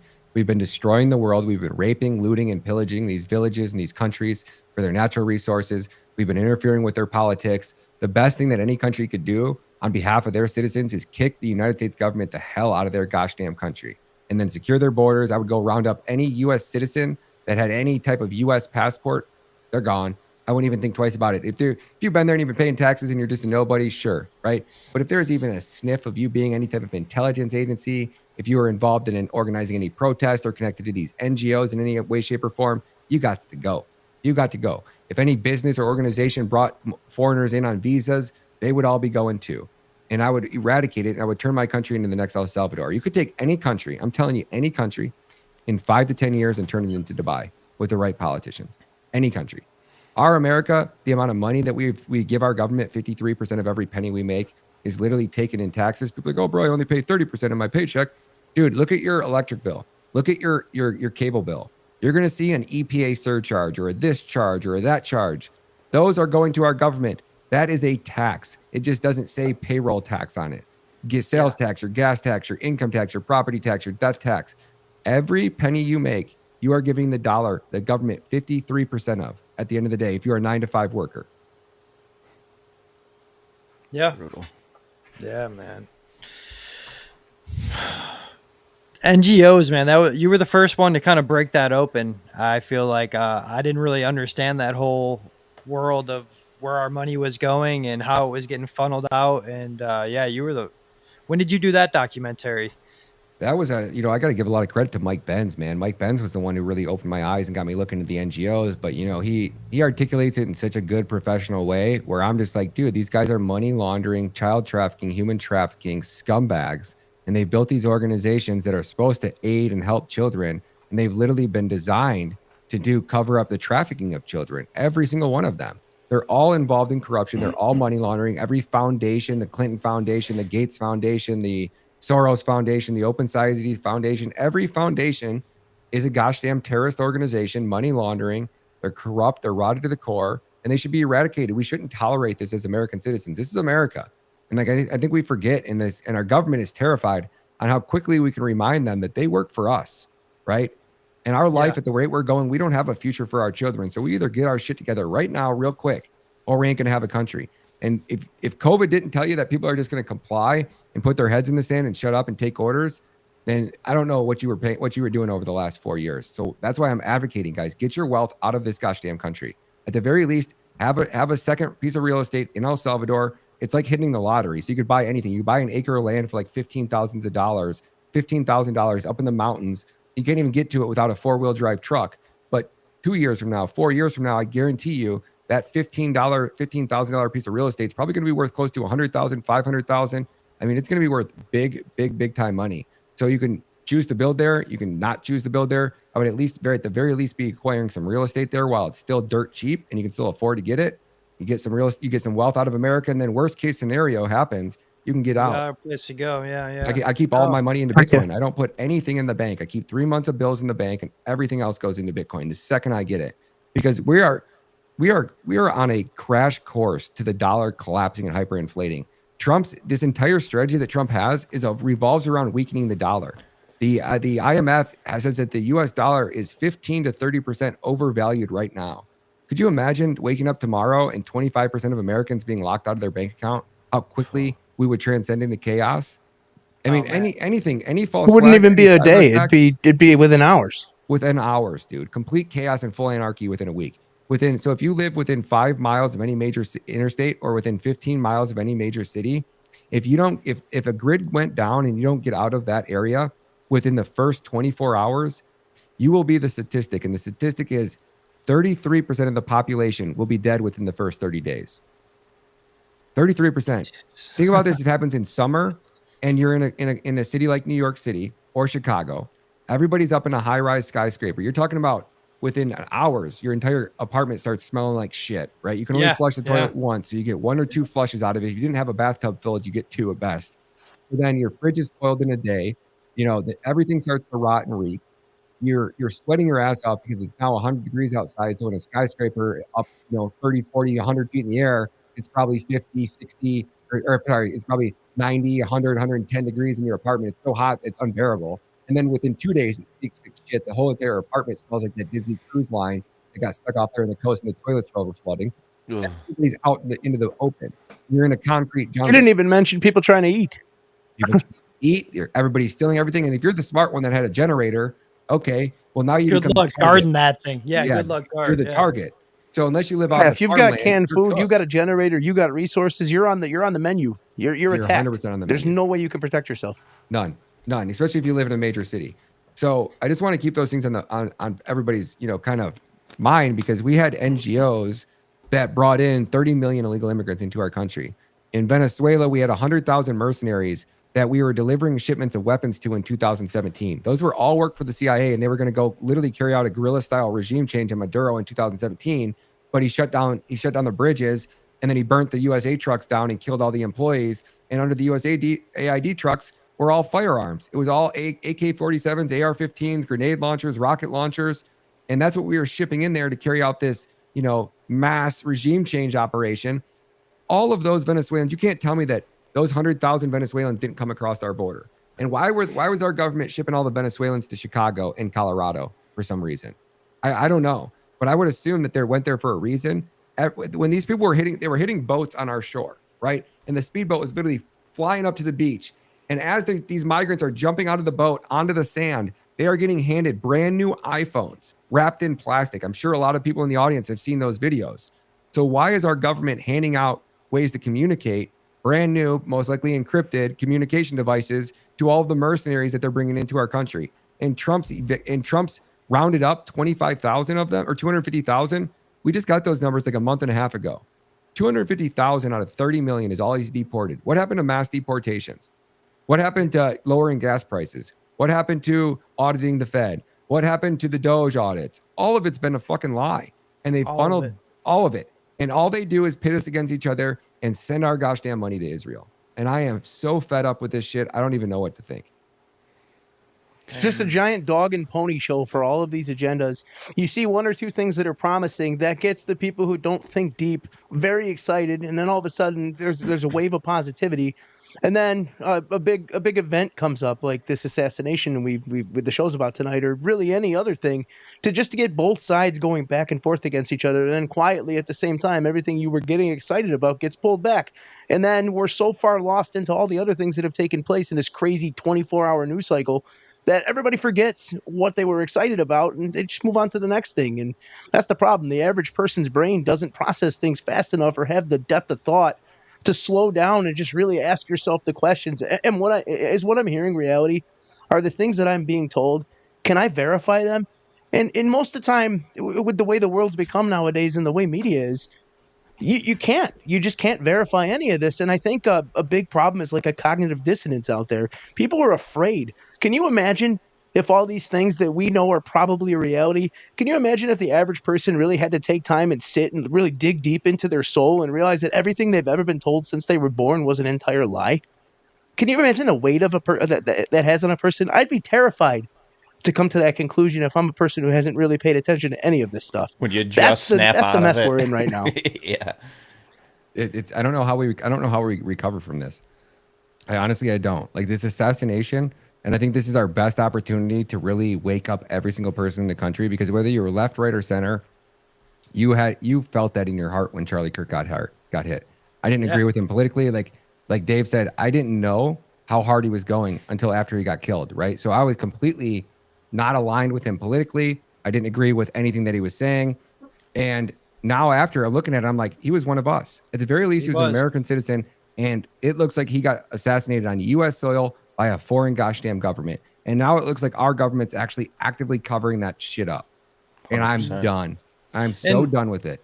Yeah, quick little story. Like my cousin, who's not into any of this stuff, like he knew who Charlie Kirk was from like just seeing viral videos. He texted me that day. He's like, "Holy shit, man!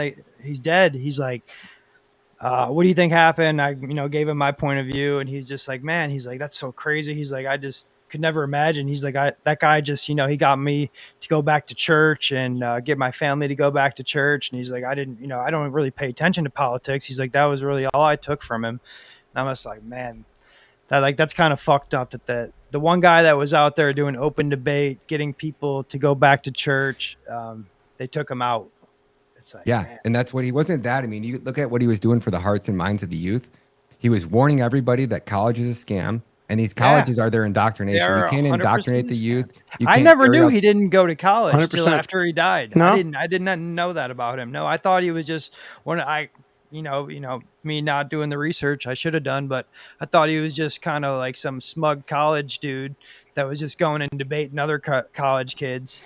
And I had no idea that he didn't go to college. His college is a scam. He's literally the perfect example, of the fact that you don't need to take part in, as John just said, the scam of college to become something, to make a difference. Like anybody who had a question of what they could do or what their possibilities were with being set at a disadvantage in life or whatnot, they just need to look no further than Charlie Kirk. Charlie Kirk proved that all it takes is will, a good heart, and a good soul and an effort. And that will never be forgotten. That above all will never be forgotten about him. No, and what he did there too is he built an organization, right? I mean, there's a video of him getting interviewed, I think it was when he was 17, and Ben Shapiro said, you're gonna I see you running the RNC. Like you could see what he had and what he was going to be. And that's why the Daily Wire and Ben Shapiro basically surrounded that man from the beginning. And he started Turning Point, right? And he wanted to just go out to these college campuses and basically speak to these college students. And it turned into this organization that became more powerful than the RNC. So prior to 2024 election, the RNC dictated the outcome of every political election throughout history. They were doing everything that they could to undermine Trump and prevent Trump from actually running. And because of Turning Point and what Charlie built, we had an organization that was literally more powerful than the RNC. So you completely disrupt the axis of power when you have somebody that has built an organization that becomes more powerful than your political machine. We live in a two-party system, and they had it all under control until Charlie Kirk came along. And now, either way, both DNC and the RNC were both aligned with Israel's interest. It was always putting Israel first politicians in place until maybe Trump in 2015 or 16. Maybe it was a monkey wrench. Maybe it was by design. I'm not really sure. But look at what Turning Point did. So he had that. He was going to pick the next president if he wasn't going to be the next president himself. Okay. For sure. Charlie Kirk was the only one that could have upset Vance. And if Charlie Kirk was getting ready to turn on Israel, it would have divided. Vance would have had to pick a side, and Vance wasn't going to go against Israel because he's their cutout. Vance is Obama 2.0, period. So we're going to have to sit here and listen to Benny Johnson, Cullen Rugg, and all these other faggots out there that are going to be trying to force us to Vance. Like every day you look at their profile and it's like 40, 48, and 49, and it's like Vance and Rubio, and it's like, what American is buying this gosh damn slop at this point? Are you guys? Does anybody think Vance is our guy? Sadly. Well, I mean, even the older generation, the boomers, I think are starting to wake up to it.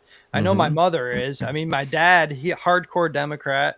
He stayed out of the whole election this year. He said, first time ever, I'm not even fucking voting. He can't stand Trump. He couldn't stand Kamala. He finally realized what all the shit that was going on. He turned a blind eye to all the transgender stuff, and like once we kind of got it through to him, like, hey, this is what they're doing. And he was just like, I'm sitting this shit out. Dude, I don't blame him, man. I don't blame him one bit. It's hard not to feel helpless. It really is. And I think that, no matter how this plays out, I think we have to have some type of reset, right? At the rate that we are going, if we just inflate at the current rate of inflation that we have over the last 50 years from now, your great-great-grandchildren, their first car, which would have cost $2,700 if you go to fit 1975, basic Ford Focus at the time, it was called like a Firebird or whatever, it was like $1,700. Okay. Today, that same first car, basic car with manual windows, 43 grand. Your first home back then was 23,000. It was a 3-bedroom ranch house with a 2-car garage and a half-acre lot. That same home today is 453,000. If you just inflate at that same rate, 50 years from now, your first car for your children, great-great-grandchildren, will be 890,000. God. Home is going to be $6.3 million, guys. Yeah, no. If you haven't bought a home right now, you're priced out for all of eternity. So if you think that you're a couple $1,000s away from saving to buy your first home, I'm sorry, you're wrong. You're never going to do it. You're going to rent for the rest of your life, which means you're going to be a slave for the rest of your life. All of eternity, our children are guaranteed to be slaves in this country. The American dream is dead. Everything we thought this country stood for is gone. It's all changed. And if we don't wake up and get our heads out of our ass very soon, we're going to be cooked. There's no more time to just, we'll figure out, we'll get, the midterms are coming up. And that's all we're going to hear for the next, starting in November. I hope everybody's ready for that. It's 1 year away from midterms. So then we have to do it all over again. It's going to be like, we can't pass this bill. We can't do that because we can't risk losing a seat. We got a slim margin in Congress. And it's like, well, here they have all the seat. They have control of all the, the presidency, every branch of government. Yep. Yeah, every branch of government they have control. There's no excuse, and we're not getting anything. None. And that just shows you how incompetent Trump is. Trump doesn't run this country. The administration runs this country. He can't pass anything. They can pass Israel bills. If you wanted to give Israel, every citizen in Israel, an extra $100 bonus in every paycheck that they get, they would happily pass that bill tomorrow. Yeah. You want to drop more bombs on children in Gaza? That would get passed tomorrow. But you want to force our politicians to take a drug test? Oh, hell no. That's never going to happen. You want to force our politicians to wear body cams? That's never going to happen. You want to force our politicians to open up their bank accounts and get audited every month while they're in office? No, that's not going to happen. Because all of those things would actually change our country for the better. They would actually hold our politicians accountable. Those are all standards that should be. Yeah, I totally agree with that. I want to naturalize natural resources. I want to federalize natural resources. I want to audit every politician's bank account. I want to make term limits mandatory. I want to ban any Trump's like 12 years. They can come work in the intelligence. No, for life.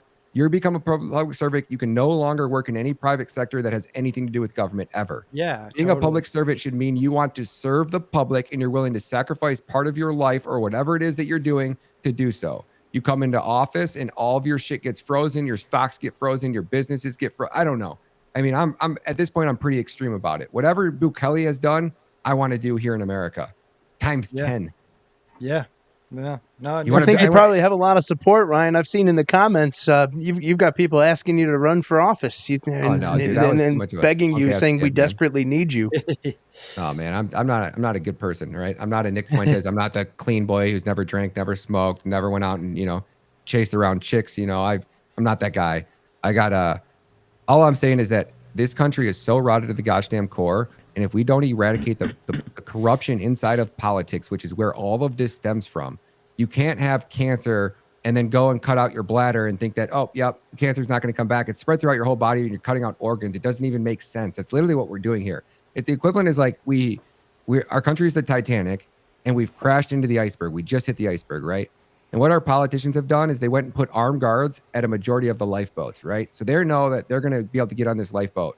And Americans are sitting there going, looking at the politicians like, what do we do? And the politicians are running around and they're stealing all of the silverware and they're stealing every piece of gold and all your jewelry. And we're sitting there watching and they're like, well, you're like, you told me everything's gonna be right. Yeah, don't worry about it. Don't worry about what I'm doing. Worry about what you should be doing. And you should be going down to the dining hall and taking a seat. Go, just go hang out. Everything's fine. Trust us. We're the government and we're going to help you. And you're like looking around, everything in you is telling you to get to that lifeboat, right? And the smart people you're watching around and like the people that that are smart, right? They're getting their wealth out of the system. They're getting onto that lifeboat. And the politicians are just literally just looting our country blind after they've already crashed us into the iceberg. And they're going to get away. They got their lifeboats. They got their $1 million houses. They got their offshore bank accounts. They got dual citizenship. These people are good. They're set for life. They're not worried. Comey allowed himself to get captured. Like if I was Comey, you think Comey with this man and these connections and all the money that he has wouldn't have fled the country? Yeah, this is all just breadcrumbs for the peasants. Peasants. And then what? Ghislaine Maxwell, a child trafficker, is now sitting in like the Ritz-Carlton of prisons. It's basically like Camp David for Why the fuck did she get moved? I mean, are we going to see some arrests? 8-year-old girls. I know. She was 8-year-olds. Yeah. Disgusting. Epstein. They had 23 victims in 2005, underage minors. Come forward and testify against Epstein. And that dude got let off on work release and was literally going out and raping minor children on work release and then coming back. And I heard that his beds, like the setup that he had in the prison was like he wasn't suffering, right? He wasn't roughing it. He wasn't sure. I imagine. It all of I don't think he's dead. I don't personally. I believe he's still alive. I agree. I couldn't agree with you more. And thank you for pulling this up. We got a huge Twitter space tonight at 9 p.m. over on X. I lined up a bunch of big name journalists. Everybody's going to be coming to it. I actually have to run here right now, so thank you guys for reminding me. But we're going to be going pretty hard into Charlie Kirk stuff. We try to do a little bit of an open mic if we can, but a lot of it is I just try to get the best journalists and the people that have been working on this, the Charlie Kirk stuff, to try to get the actual real information out to the masses. And I think tonight's going to be a really good show. Awesome. Oh, I will certainly tune in. Anyone listen, tune in if you want to get more into this. Ryan's, it's in 20 minutes. So, dude. Oh, thanks for coming on. This has been awesome. It's super informative. Are you coming on next week to talk about your documentary? In about 2 weeks, when that documentary releases. Yep. As soon as that, it should be done any day now. And then as soon as I get the actual date, I think I booked that out far enough. But if I didn't, I'll have to push it back maybe one further week. But when that documentary quick little teaser. Oh yeah, this is so it's child trafficking, right? So it is on CPS, right? And if you guys have seen my work and watched my documentaries before, you've seen the one with JJ Carroll right here on the screen. This is what is treason #trafficked. We go hard. I don't hold any punches. I couldn't figure out how HHS was able to traffic 431,252 migrant children ages 0 to 17 arrived at our border. Our government took physical possession of all of them because once they hit the border and they step foot on USA soil, they become property of the United States government. After that fact, they took 350,000 of them, vetted the adults that they delivered them to, delivered these poor migrant children to adults, and then couldn't locate any of them. Not one of the 350,000 could be located. Our government, Trump's been all hands on deck, allegedly, going to find these children. They've only found about 20 or 30,000 of them in the last year. I could have brought home 200,000 of them within the first year. I could have brought home everyone that was still alive probably within the first year and a half, 2 years. and they're still all missing. And they found how many dead now? How many? Like 8 or 10 of them were confirmed dead. These are children your government took physical possession of and then delivered to a grown man in America. And that child is now dead because of your government. And every day, so once a child crosses that border or once a child hits the child trafficking pipeline is delivered to a buyer in America, there's less than a 1% chance that child you'll ever be seen alive again. And then his life expectancy goes from 72 years or whatever it is from whatever country they're from down to basically 24 to 36 months because their poor, fragile little bodies can't sustain the abuse that they get for over periods of time. And when they're being sold for sex, they're getting riddled with STDs. They're getting slapped around. They're getting a broken jaw. And what do you think the guy takes the girl with a broken jaw who's 7 that just got raped to a doctor's office? Oh no, those wounds stay there. They don't heal. They get riddled with STDs, and it's just disgusling. And so I couldn't figure out how they turned HHS, our government, into this child trafficking pipeline like this. It was like clockwork. Like they've almost done it before. Well, I come to find out it's actually CPS is the real animal. And this documentary, no matter if they killed me today, they can't stop it from coming out. It's already done. It's already been sent out to enough people. It's out there and it can't be stopped from coming out. So it's coming out no matter what. And when people see what our government has done to American children, they are going to be freaking irate. I think this is going to be one of the most explosive documentaries of the year. If we can show them American children, because what was the movie that came out? Sound of Freedom. The problem with that one was it made it seem like it was this far away thing that happens in foreign countries, and they didn't touch at home what happens here with the blonde eyes and the blue blue eyes, blonde haired children that Americans are going to relate to.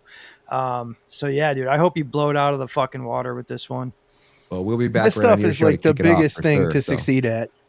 This stuff is the biggest stuff to succeed at. If there's one issue in this entire world that will bring the country together, it's 100% our youth being trafficked.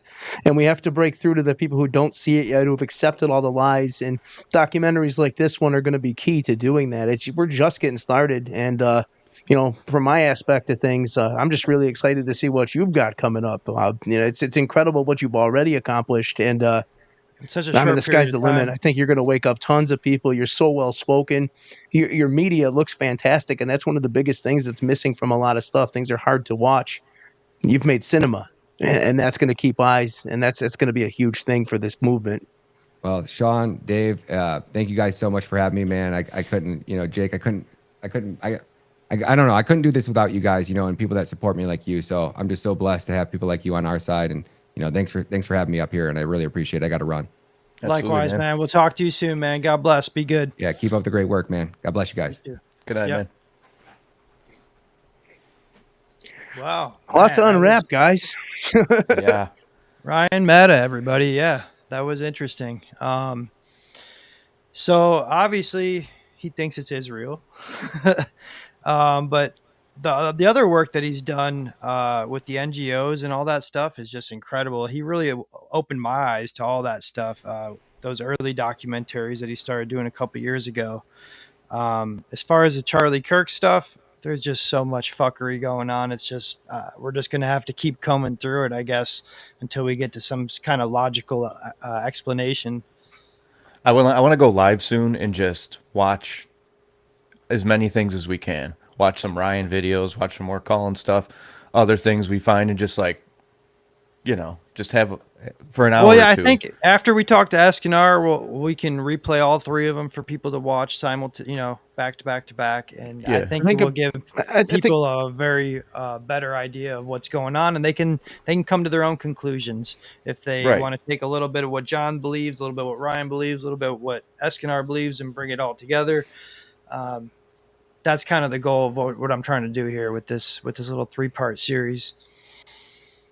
I feel like it's a good thing for us to do too, to be able to be people that are able to take things that maybe the average person wouldn't be able to process quickly and try to break it down into, simpler, more everyday terms that folks who haven't been reading the news all day, every day for the past 10 years or more can understand. And I think that's a big disconnect. I think people on this side of the movement sometimes forget to a fault, put too much brain into it. You have to simplify it a bit. No, 100%. And I was thinking about the other day, I was getting demoralized. I'm like, man, it's just people aren't realizing what's going on, but people don't understand. Like they still don't. Like maybe we have sped up our knowledge of what's going on in the world, how it's getting controlled, but there's just so many other people out there that are still so far behind. They don't know what a Freemason is, or Illuminati, or any of this kind of stuff. Like these secret societies that we're going to get into. So that kind of stuff is just, it feels like old news sometimes to myself and other people that are reporting on it, but in reality, it's not. It's all got to come back to the surface. The more eyes that open, the more that need to understand the things that have been discussed and receipts have been provided for in the past by our movement. And I think this page, and thanks for finally allowing me to get into this situation. I just feel like we've got a huge voice here, and I think we're the type of people that are able to simplify this to the point where the average person can kind of sink their teeth into it a bit. Yeah, for sure. Yeah, I just want to give people all the perspectives they can get, whether you agree with Ryan or not. You think Ryan's a Fed, or you think Ryan, I had all sorts of people in my DMs saying, "Oh, you can't talk to Ryan, he's a Fed." It's just the landscape of everybody's a Fed. Yeah, that's where we're at. Everybody's a Fed. It's just really toxic. So tread lightly, and take everything with a grain of salt and come to your own conclusion. Is like the do best you thing think? Well, now I do. This is what I think. I think that's so tough to wake people up and to like get them to actually listen to the truth and stuff. I really think this whole NPC theory is real. I think there are true non-playable characters walking around in the world that really just, they don't have any kind of dialogue in their mind. They're just literally zombies that just follow whatever, because it's so easy for them to just, zombie their way to a collective thought that they don't have to even think. They're just like, fuck it, you know what I mean? Well, yeah, I mean, that's what you got, these distractions like football. I mean, people claim that chemtrails are keeping our pineal gland fucking calcified. Well, there's multiple things doing that. Food, diet, the air, the water, the whatever, dude. Like, for how long? That's a whole nother episode. Yeah. Oh, it's been an all-out assault on the human mind. Literally an all-out assault on the human mind. We got to clean our minds and clean our guts. It is. To be able to think stronger and think better and clearer. Yeah, as much as social media is like great that we got this voice, but I suggest that everybody take some time off every now and then, because it is kind of a disease. It is. Say touch grass. It's the truth. You need to. The internet is just it's not based in reality. As much as it seems like it is, as much as it seems like everything that's forced on us is popular opinion. There's this, there's that, but no, it's not. I mean, from my heart, I would say to everybody watching this broadcast right now, just take some time. It may be scary because of the amount of division that's been sown into everybody's brains, but please just take some time. Go talk to your neighbor. Have a conversation. You don't have to make it political. Have a conversation just about life. Talk about the weather. Be a friend. Change the That's energy, when you realize that the internet's not based in reality. Yeah, there's so much negative energy out there already that we don't need to add to it. And if we can get some positive energy out there, I think things can change, at least on a personal level. Lower the entropy, aka lower the chaos. Make everything orderly. Yeah. And we're going to blow that up with our next podcast when Escadar comes in with some of the darkest shit you're ever going to hear about. Is that Friday? Is that Friday? I'm gonna confirm with him tonight. It's either going to be probably either Friday or Monday. Sweet. So let's keep it rolling, man. Yeah. Do Monday. Guys, thank you so much. Yeah, Monday. You can join us, Sean, if we do Monday? Yeah, I'll be able to. Okay, cool. We will try to shoot for Monday. I'll talk to him. I'll see what's up. But yeah, guys, stay tuned. We're going to be doing a lot more of these. We're going to try and stay consistent as possible. Go live more and like react to the chat, like be more interactive with you guys. And, we see something in the chat, like, oh shit, we'll click that. We'll go see what that's all about. I want to do shows like that too. Yeah, where you guys bring up the topic and we kind of just do live research on air with you guys. Open spaces up while we're doing these kind of streams so we can talk to y'all. So yeah, that's what we're looking to do, and that's what we're going to be doing. And yeah, these two guys right here are the brains behind it all. Fun Well, stuff, sounds man. Let's like get it rolling it again. sounds like it's getting to be about that time where we're going to wrap things up. So Yeah, you want to I, take us I out of just, here, I, Sean? I do. And first of all, just like I said earlier, I am. It's my pleasure and my honor to finally step into this circle. The things you've done already, Dave, are incredible. The base of followers you've developed are there's a lot of positives that can be said. So I'm extremely happy to be here. But to speak to the Appreciate that. entire audience, before we get the heck out of here, I just want to say that the only people who can change reality is you. It's got to be you. It's got to be me. It's got to be Dave. It's got to be everybody. You need the entire world, and the only way to do that is to listen, to have an open mind, to accept discourse, to find things in your heart, and you know when I make that point, I'll close it out by saying together, we are Isaac's army. Together, we can facilitate the return of Cappy. We want answers. We can get them together. So I want to personally thank every one of you for tuning in. And with that being said, for John, for Dave, for myself, Big Sean, thank you so much. We want answers. We're going to get them. And the return of Cappy, it's here. And you better be here too. Good night.